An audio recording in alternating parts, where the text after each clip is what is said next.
guys. How are you doing? Afternoon. Nice to meet you, Michael. Hiya. You alright?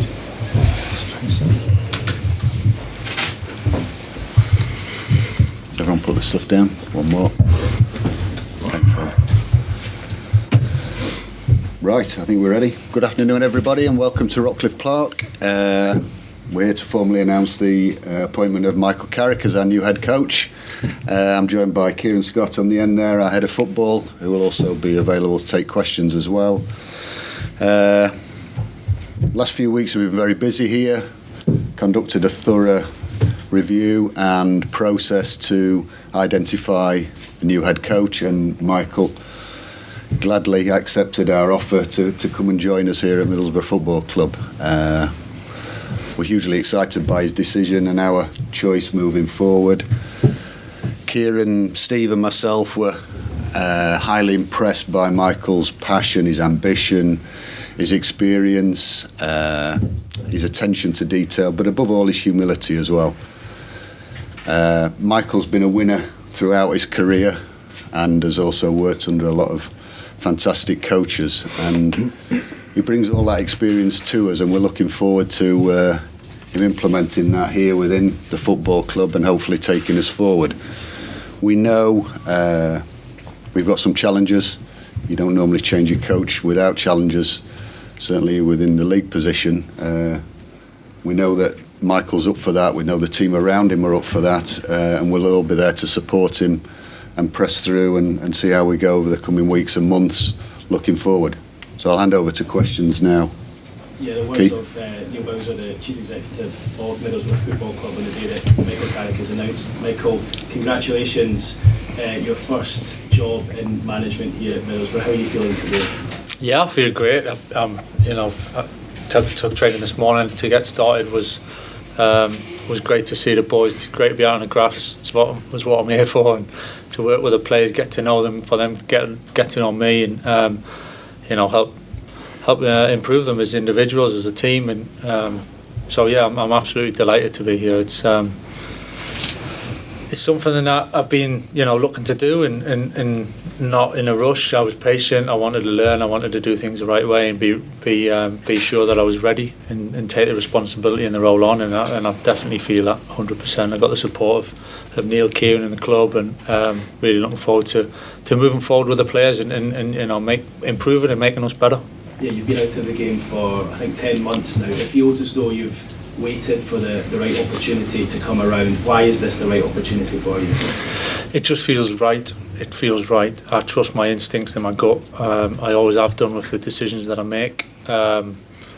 Obviously, I got a real affinity with the North East. I was here as a 9-year-old boy, 10-year-old boy, and 11-year-old boy, and then I moved on after that. So it's football throws up some funny things at times, And my dad was here as a player and played in the reserves when. It tells me he was half decent, but I didn't see him. But yeah, so there's a real attachment with the football club. My family's still in the North East, and I know what football means to people in this area of the country, and the passion, the enthusiasm, and the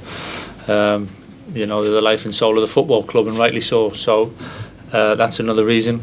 And of course the fact that there's so many managers, and Steve's given them the first chance and gone on to be successful, but more importantly that I think being given the chance to develop, to learn, to dare I say it, make the odd mistake here and there, but the trust and the willingness to work together and give, like myself, I want to give youngsters a chance, and if you're good enough you deserve a chance, and if you're good enough you're old enough, and hopefully it's a situation same as me stepping in as head coach and how Steve and the club sees it.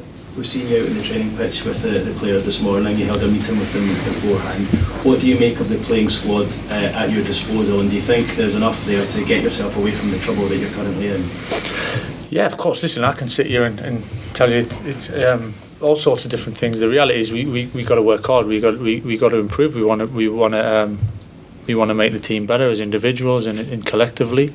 I think it is a good squad. I think there's a lot of talent there. I've seen that with my own eyes this morning. And obviously I know I've been watching them over a period of time now to get to know the boys, and that's the challenge. You know, we want to move up the table. We want to be better. We want to improve. We want to play good football. We want to play winning football.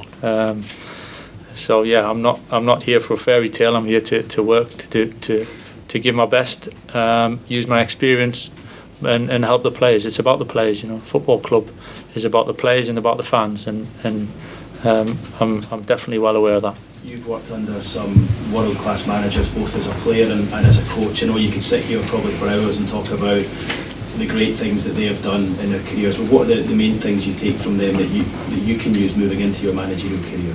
There's an awful lot of things. I mean, it's more things that you've seen that sometimes you don't realise where it's come from. That's experience, I suppose, in all walks of life, where sometimes it just trips in there and you've seen someone else do it, and then it's not until maybe I've done it myself and I think about it and like, oh, actually, you know, that manager done it or that coach done it at a certain time. And I think that's the beauty of experience and being able to work closely with such great coaches and managers that I've been fortunate to do. And then trying to be my own person. I think that's one of the things I've seen over the years and learned, that you have to be yourself. You know, you have to trust what you believe in, and use the experiences in little bits here in situations, and little bits there in situations. But ultimately, you got to be your own man and be true to yourself. I think you're the 9th manager in the last 9 years here at Middlesbrough. So I'm sure Neil will testify stability will be required. How do you go about bringing that here? Yeah, of course. I think you've got to be realistic. I think you've got to be calm without being, relaxed. I think you've got to be calm and you've got to be focused and see the bigger picture. Understand, for me, as a football club, my passion is younger players and connecting the whole club with the academy, for the 21s, and with the first team, and giving younger players a chance and making feel everyone who's at the club is here. There's a purpose to it, and we're trying to do things in a certain way.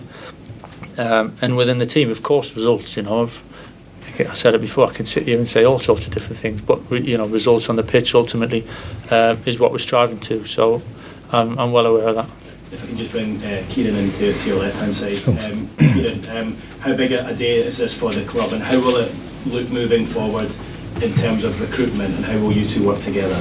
I think for me, it's a big day for the club, because I feel like we've gone to the point now where we've brought a head coach in who wants to work and he wants to operate in a way that, you know, I feel we should. And ultimately, when I met Steve and Neil 14 months ago, that was exactly how they wanted it to work. So I feel it's a good day and a big day for that. And that purpose alone for me is where we can actually start, and I can start to operate how I want to.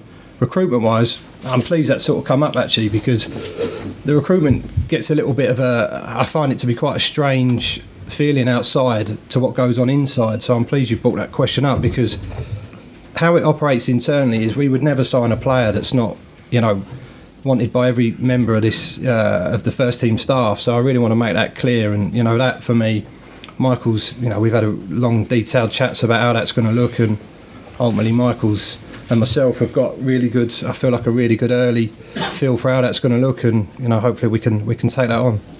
Michael, 4 of your first 5 matches in charge and away leading into the World Cup is going to be a testing start. How do you see that? Yeah, of course, it's a testing start. That's what we're here for, face the challenge head on. 2 weeks till the break, intense 2 weeks for us. But to be honest, for me and the staff, it's a good chance to get working in a short burst, and then to get some good working with the players in the break. It's not something you get an opportunity to do that very often, especially coming into a new role and to get work through the season. So, we'll hit this 2 weeks head on. We look forward to the games, home, away. They're the fixtures that we've been given, and we look forward to it. Just finally from me, Neil, obviously we've been here before a number of times, but it feels like a big day for the club, doesn't it? It's a huge day. There's a lot of excitement around the place, a really good feeling. Michael's coming in, bringing that freshness, that hunger, that energy that hopefully provides us some success, and as you say, the stability that we are craving and need. It's a new chapter for us, but a chapter that we'll all work together to hopefully make the success that we all aspire to. Our aspirations as a club haven't changed.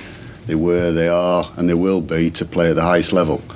And we'll put everything in as a club to support Michael and work together as a group to hopefully achieve that. Hi, Michael. Michael. Mark Drury from BBC Radio Days. Nice to meet you. Hi. Do you think you're ready for the hectic nature of the Championship? I know there's a World Cup break coming up, but it is busy, isn't it? Yeah, it's busy, but I'll be totally honest, I'm used to playing a lot of games that I kind of have done as a player and did do when I was coaching at United and different competitions, but it's still relentless. It's the nature of football. It's what I love. I'd much rather be playing a lot of games in every 2-3 days than one a week. Of course, the coaching side of me thinks it's a bit of time on the grass with the players and working, but at the same point, we're here because we love football. We love winning football matches. That's the beauty of the game. And whether you're a coach, a head coach, a player, a fan, that's the joy that winning football matches bring. So I'm happy to play as many matches that's thrown at us, and hopefully we'll have a successful time. What have you taken, or what do you think you will take from that brief spell you had in caretaker charge at Manchester United? That I felt comfortable in the role. Probably the ultimate is the biggest thing, of having the responsibility, which I kind of hoped, and I did think that I would be quite comfortable in the role without being relaxed. You know, sometimes you don't know how you're going to feel or is it going to be like, and it was a natural fit for me. So everyone's asking me about it. Must have been all sorts going through your head and quite stressful, but actually felt quite calm. So that was a real positive for me. And I know I'm not getting carried away. I understand it was 3 games in the situation as it is. It's a different responsibility to what I have now. But at the same time, it gives me real confidence in knowing that I'm ready. And I said that to Neil. I said I feel I'm ready. And you know, with the team around us and building on that as we go along, I feel really confident and positive what's ahead. And that spell was at a club you've been at for a long time, for 12 years. So how is it to have come away from that and to be starting somewhere afresh, you know, getting to know Neil, Kieran, the players, everyone else? How is that process?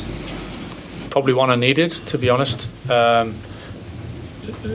Manchester United as a club was my life, and you know, has been for some time.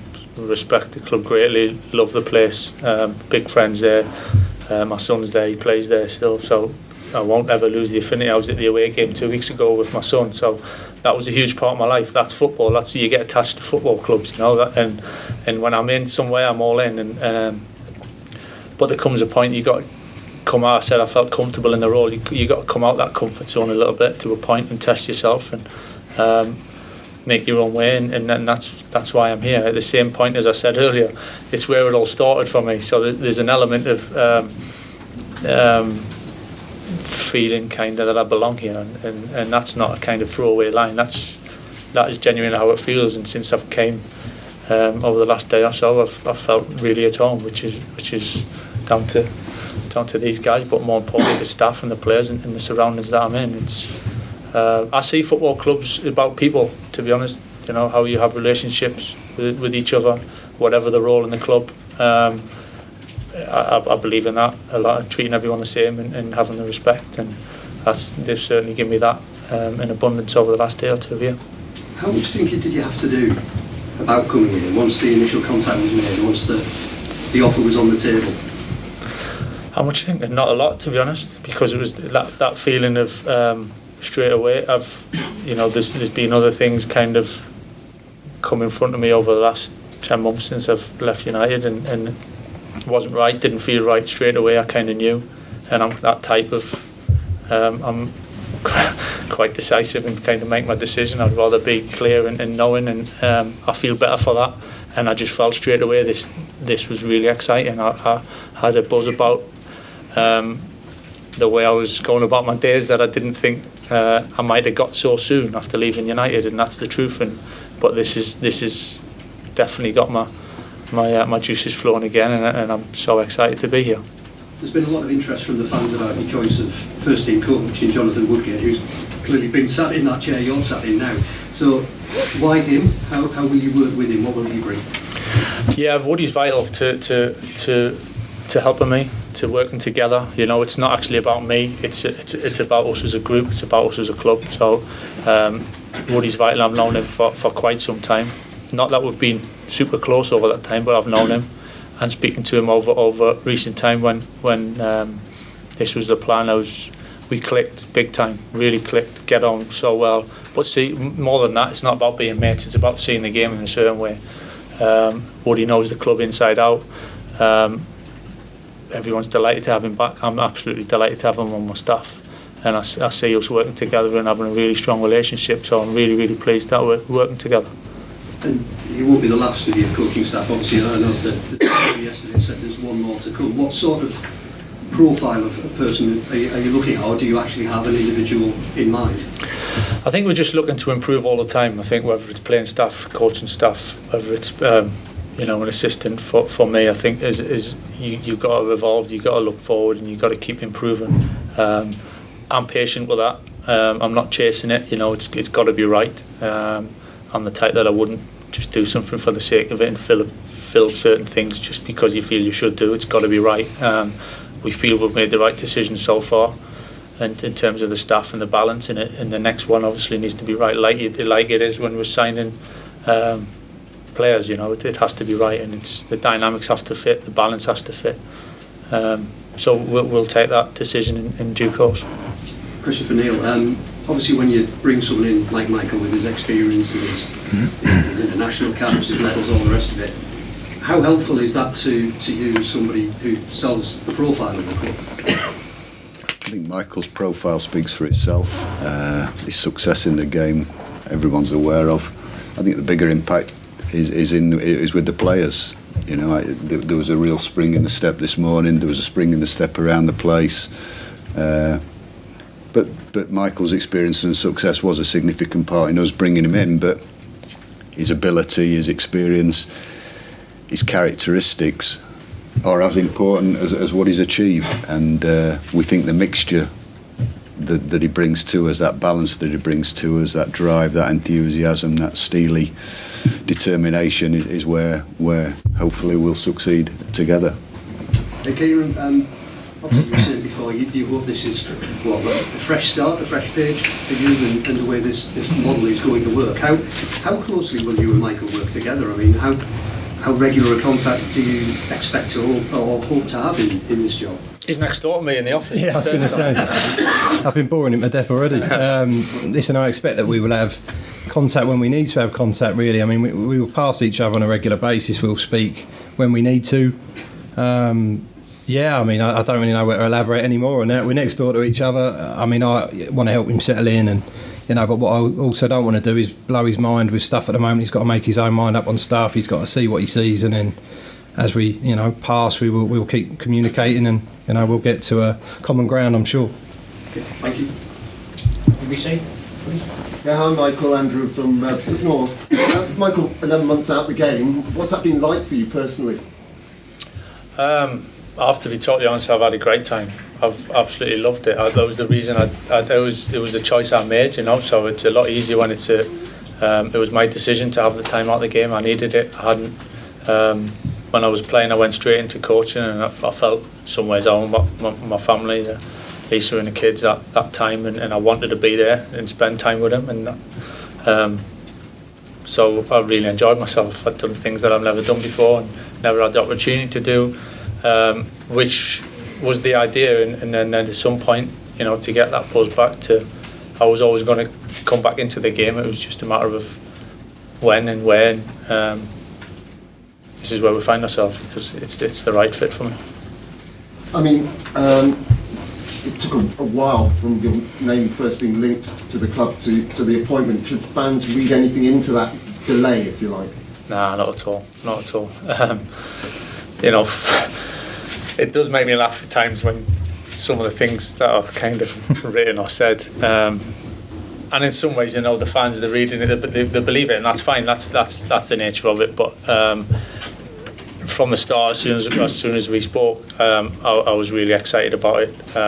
Like I touched on earlier, I'm the type that things need to be right, and once I'm in, I'm all in, and I needed to make sure, we needed to make sure that it was everything was in place. So I'm absolutely thrilled to be here. Hopefully it shows. I really am happy, so happy to be here. I've committed. My family's still living in Manchester, so I've committed to coming up here and dedicating myself to this, and I really am all in. So I'm absolutely thrilled to be here. How long's your contract? Don't really like to say, I don't know. Has it been released? 2.5 years. At the end of this season and 2 more. And obviously, you know Manchester United incredibly well. Fans again are going to be thinking, can we anticipate perhaps some signings from that neck of the woods? Depends who's expensive or not. Might give me a couple of cheap deals, hopefully.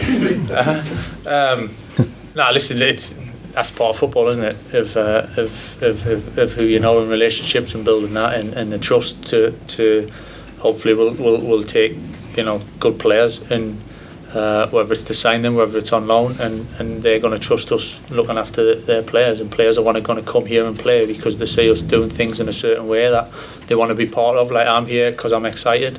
We want players to be here who are excited and want to be here for the right reasons. So that's obviously the work that we're going to get to in the coming weeks, preparing for what's ahead. So it's something to look forward to. And finally from me, this is a club in recent times has appointed managers rather than head coaches. You are happy to be head coach, and that's what you want. Yeah. Again, I'm relaxed about it. I don't really see a big fuss of the difference to that point, really. I'm here to work with the players and as I'm a club man, to work with the club to make the club a better place and to make the team better. So I'm relaxed about it. I said to him earlier, it doesn't really bother me. Thanks, Mike. Right. Simon? Hi, Michael. Simon O'Rourke from ITV Times. How long have you dreamt of this moment, being sat in that chair, your name on the door? Yeah, in terms of dreaming, I think it's probably over time, to be honest. Like it's touched on earlier there, but I got a real flavour of it last year. It was something that I was coaching at United. It was something that I was looking ahead at maybe one day. Not that I wasn't in a rush, especially working with Ollie.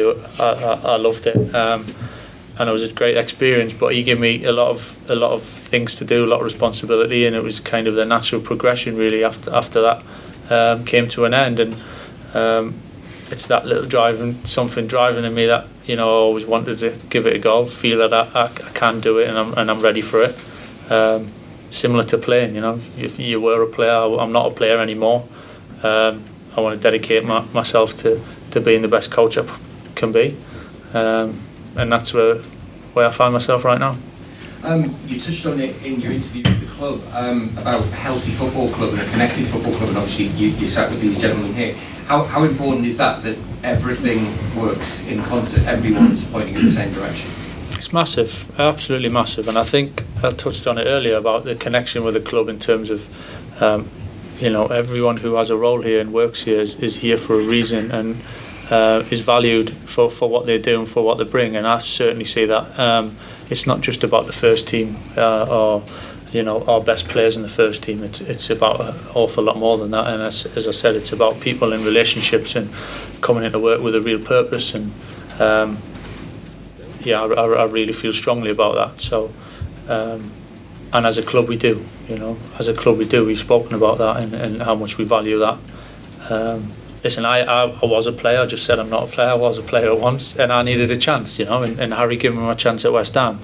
As a young player, you need an opportunity. You take that, then that's yours to decide or to take or not. But we're here to if they're good enough as a young player, then they've got the incentive that they'll get a chance. And what more can they ask for? It's up to them. Question for Neil, you mentioned the word stability as kind of a magic formula every football club wants, isn't it? But how important is it to this club after COVID, after an up and down kind of couple of years? I think you're right, it is vital for every club. Sometimes easier said than done. But as I touched upon earlier, I think with Michael, we all feel the fit is right. The bond already across the club between Michael and the players and the staff. We have a great group of staff here. They'll put 150% behind Michael and help him to achieve what he hopes to achieve and we hope to achieve alongside him. So yeah, we do crave the stability, and hopefully Michael will be a catalyst in delivering that for us. And I suppose for Kieran as well, similar question, what does stability look like for you? Stability, obviously a manager that wants to stay for the long haul, and I don't say that loaded, but I think sometimes you can come in with an ambition to move quickly, and I honestly don't feel that with Michael. So for me, that it starts there, and then obviously underneath that, myself, I need to build something, I want to build something, I need someone to build something with. So I think the stability will come from that, and then obviously as it moves down, the same applies. So that's what stability looks like to me. Graham? Hello Michael, Graham Courtney, Talksport. It all started at Wallsend Boys Club. I mean, from your point of view, how much of a pull was the North East to come back here? Yeah, it was. It wasn't, it wasn't away, but it wasn't, I wasn't desperate. That's not the reason why I'm here. I'm here because of, I love the people. I'm one of them. I grew up and I left when I was 16 to go to London, but it was more the as well the football club, what it stands for, the supporters, incredible supporters, and a lot of it's actually hard to explain. We've all made decisions in life and it just feels right. So a big part of it is that, go with your instincts and what feels right, and that's why I'm sitting right here. Thank you. Damien, please. I'm Michael Carrick from BA. You mentioned earlier that you've worked under some very well-renowned managers. Did you speak to anyone before you took the job? Yeah, I spoke to Sir Alex a few times. Probably spoke to him over the last year, since I stopped playing. I spoke to him more since I stopped playing. Didn't really want to get too close to him when I was a player, but so I spoke to him a lot. Yeah, I think he's obviously it's well documented that he has a real pride and a care about ex-players progressing and being coaches, managers, and takes a real care and pride in helping them as well. So he's certainly done that to me, and I really appreciate what the advice he's given me. How much of an influence has he been on your career? Yeah, I mean, hugely. I thought I kind of knew football to a point until I got to United, and it taught me a whole different way of living, breathing, how to play football, how to win, and it all stemmed from the boss. So he was a huge influence. Improved my game, made me a better person, all sorts of different ways. So I've got a lot to thank him for. You've sort of hinted at this, but can you manage in the same way now as Sir Alex did back in the day? Do I look like an angry Scotsman? Not yet. Yeah, not yet. Not yet. I think, listen, you got to be your own person to a point. Society and social kind of circles are very different now to what they were some time ago, should I say. I'm well aware of that. I think you've got to treat the individuals all differently to a point, and get the best out of them individually, which he did, by the way, in different ways. So I learned a lot from that. But again, I've got to trust my instincts and go and not try and copy too much. I'm my own person. I'm comfortable with that. I mean, you've spoken in the past of your gratitude for Jose Mourinho and getting you into the coaching staff. I mean, what is there anything specifically you've learned from him and working under him that you will bring into Middlesbrough? Yeah, I mean, it's tough to go into specifics if I'm honest with any ex kind of manager. But the biggest thing, Jose had the faith in me to give me an important role at the club and work alongside him and see how he works every day, how he approaches it, how he sees the game. It's the little things that you pick up a lot, and. How he spotted things in players and not necessarily the obvious things, and he was really smart and bright at seeing that and predicting how players would turn out. So I learned a lot from him. Rock, papers, guys, please. Craig. Michael, Craig from the Teessiders Gazette. Nice to meet you. I'm just wondering, obviously knowing that you were coming into the role, how much kind of studying you did about Middlesbrough this season, about the players you inherited, and if off the back of that you come in with any kind of clear vision of how you would like it to look moving forward? Yeah, of course I did. When it was apparent that it was a possibility, then of course I've watched an awful lot I've found out what I've needed to find out, but at the same time not wanted to look too far ahead in terms of the players. I want to see them. I want to feel what they are like around the place on the training ground and give them the chance that they deserve. Every manager's different. There's not a right or wrong way. Every manager's different. Some players respond to certain things.